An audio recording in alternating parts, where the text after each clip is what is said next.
نحمده ونصلي على رسوله الكريم اما بعد قابل صد احترام اساتذہ اکرام اور حاضرین محفل، السلام علیکم ورحمۃ اللہ وبرکاتہ۔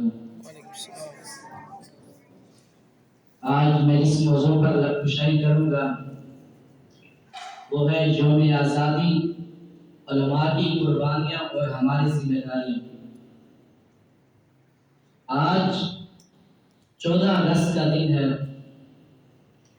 وہ دن جب اللہ نے ہمیں غلامی سے نجات عطا فرما کر ایک آزاد خطہ عطا فرمایا تاکہ ہم یہاں قرآن و سنت کے مطابق اپنی زندگی گزار سکیں۔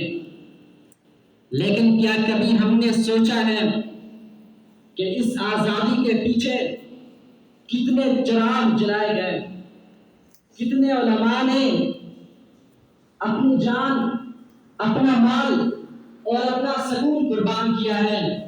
کیا ہم نے کبھی وہ وقت یاد کیا ہے جب بر صغیر اندھیرے میں ڈوبا ہوا تھا، جہاں انگریز کا راج تھا، دین دبایا جا رہا تھا، اسلامی شناخت مٹائی جا رہی تھی؟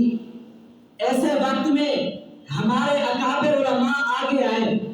مولانا فضل حق خیر آبادی نے 1857 کی جنگی آزادی میں انگریز کے خلاف فتویٰ دیا، پھانسی کا حکم ہوا اور پھر جلاوطنی میں جان دی۔ مولانا محمود حسن المعروف شیخ الہند نے تحریک ریشمی رومال چلائی، قید و بند کی صعوبتیں برداشت کی، مالٹا کے جزیروں میں برسوں قید رہے۔ مولانا عبید اللہ سندھی نے جلاوطنی میں زندگی گزاری تاکہ دین کی سربلندی کا خواب پورا ہو۔ مولانا شبیر احمد عثمانی وہ شخصیت ہے جنہوں نے پاکستان کے قیام کے وقت قائد اعظم کے شانہ بشانہ کھڑے ہو کر یہ کہا تھا کہ پاکستان کا مطلب کیا؟ لا الہ الا اللہ۔ نعرہ تکبیر! پاکستان کا مطلب کیا؟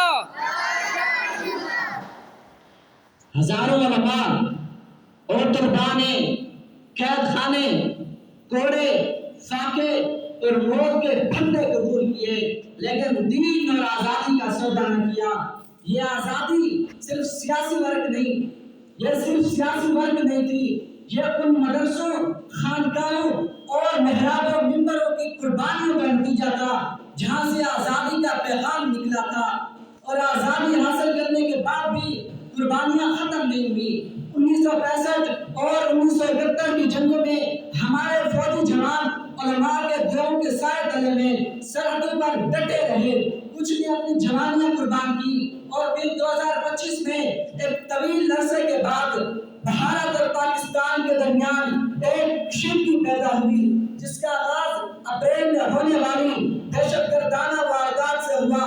اس کے نتیجے میں دونوں طرف فوجی حملے، فضائی مارکے ہوئے اور ہندوستان والوں نے آپریشن سندور کے نام پر قلب اسلام اور دنیا اسلام کے قلب میں رہنے والے ملک کے باسیوں کے غیرت کو للکارنا چاہا، مگر پاکستان کی جانب سے، پاکستان کے جوانوں کی جانب سے آپریشن بنیاد مرصوص کے نام سے ان کے حملوں کا جواب دیا گیا، اور 4 دن تک شدید لڑائی جاری رہی اور 10 مئی تک جنگ بندی ممکن نہ ہوئی۔ یہ ہمیں یاد دلاتا ہے کہ آزادی کا حصول محض سیاسی ورک نہیں، بلکہ دین، وطن اور امن کی حفاظت کے لیے مسلسل جدوجہد ہے، جس میں علماء، فوجی جوان اور پوری امت کا ایک ذمہ دار کردار ہوتا ہے۔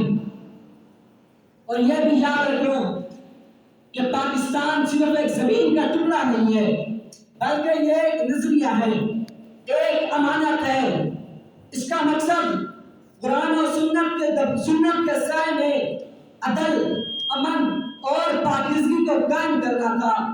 اگر ہم نے علماء کرام کی قربانیوں کو بھلا دیا تو یہ آزادی محض خوش فہمی رہ جائے گی، حقیقت نہیں۔ اور اس 14 اگست پہ ہم یہ عہد کرتے ہیں کہ انشاءاللہ ہم مساجد کو آباد کریں گے۔ وعدہ کرو مساجد کو آباد کرو گے انشاءاللہ۔ نعرہ تکبیر! پاکستان! پاکستان! پاکستان کا مطلب کیا؟ دین کی حفاظت کرو گے،